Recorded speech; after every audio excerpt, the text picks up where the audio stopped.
Okay, in this video, I want to discuss more about out-of-body experiences and how they differ from lucid dreaming. In lucid dreaming, you're entering into those sort of astral realms after you've been dreaming REM sleep for a while, and then you're gaining that lucidity, that ability to discern the difference between dream reality and waking reality.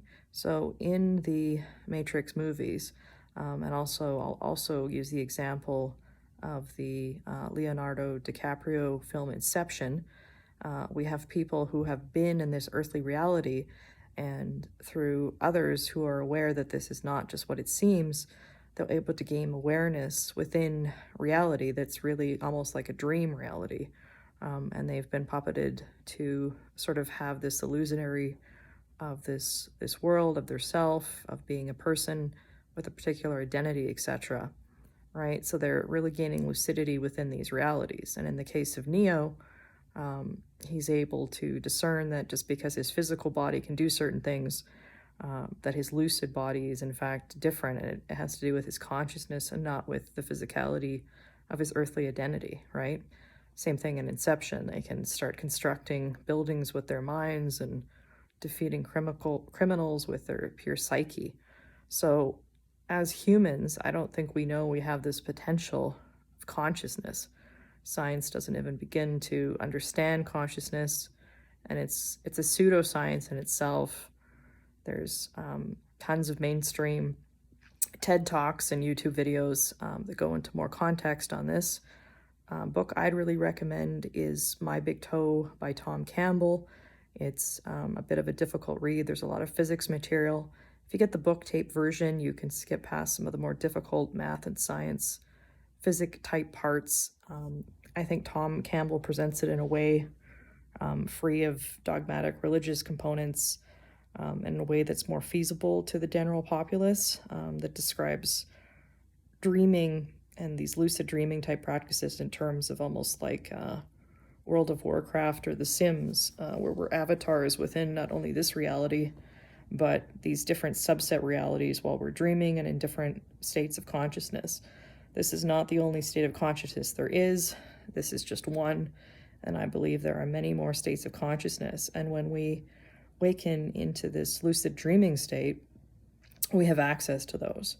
Now, when you go into the hypnagogic state, which is that state between being awake and asleep, that's the portal which allows you to willfully, from the sleeping body physical state, enter the astral in that respect. Some people will have sounds and images and things that some people or spiritual sources would say, that are there to distract you and sort of see the weak from the strong of who's going to be able to defeat those forces to carry through and use some sort of exit technique. And obviously there's many exit techniques from the rope method. I've personally tried that one. There's water skiing, visualizing sort of like the rope pulling you out of the water. There's the ladder method. People have rolled out, they've sat up. But these are just tools. As Tom Campbell states, you don't really need them at all. Eventually, once you've done it for some time, you can just exit.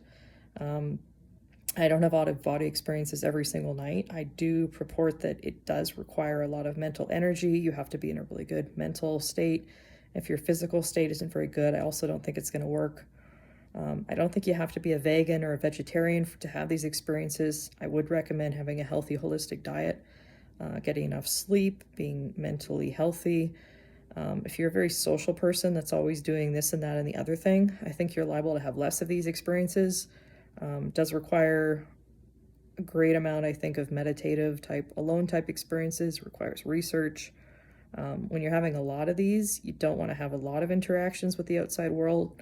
And if you're going to have active body experiences, I'd recommend keeping it to weekends, maybe days when you have days off, because it does require a lot of mental energy. If you're in lower states, if you're not feeling well, if you're fighting, say, a cold or a flu, I don't think it's a good time to be trying these things, because it does require a lot of this etheric energy. So you want to be in a really good state, emotionally and physically, because if you're having things in your personal life, they might very well manifest into the dream state. So you really want to be sane, so to speak, to attempt these things. I also recommend prayer, meditation, whatever you do, and setting good intention before doing this sort of thing. Some people who are atheists that practice this don't do any of that, but I totally disagree with that. I do personally believe that there's a creator, there's source, there's a higher power, and there are dark things out too. So I recommend protecting yourself before beginning such practices. Eating fruits and vegetables, as much health as you can, drinking tons of quality water. There is a belief that if you have fluoride in your water, this won't happen as much because it shrinks the pineal gland. That has a lot to do with us having other abilities. I know people who have these abilities, Tibet and India, supposedly, that can go into states called rainbow body, where you basically become pure light.